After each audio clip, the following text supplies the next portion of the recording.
இப்போ எபிலெப்சி இருக்கிறவங்களுக்கு மன அழுத்தம் ஏன் அதிகமா இருக்கு?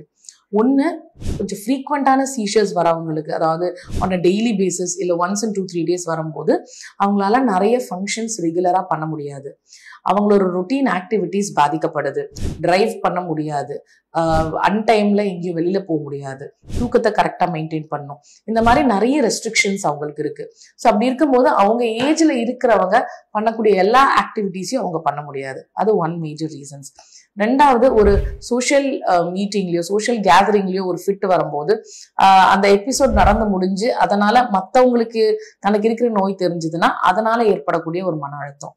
அண்ட் ஃபிட்ஸ் பார்த்தீங்கன்னா ஒரு தப்பான புரிதல் நிறைய பேருக்கு இருக்கிறதுனால அதனால அவங்களுக்கான ரிலேஷன்ஷிப் இஷ்யூஸ், இந்த மாதிரி நிறைய ப்ராப்ளம்ஸ் அவங்க ஃபேஸ் பண்றதுனால எபிலெப்சி இருக்கிறவங்களுக்கு மன அழுத்தம் இருக்கிறதுக்கான சான்சஸ் அதிகம். ஸோ சீஷரோட சேர்ந்து அவங்களோட மனநோயும் ட்ரீட் பண்ணும்போது அவங்களோட இம்ப்ரூவ்மெண்ட் வந்து இன்னும் பெட்டரா இருக்கும்.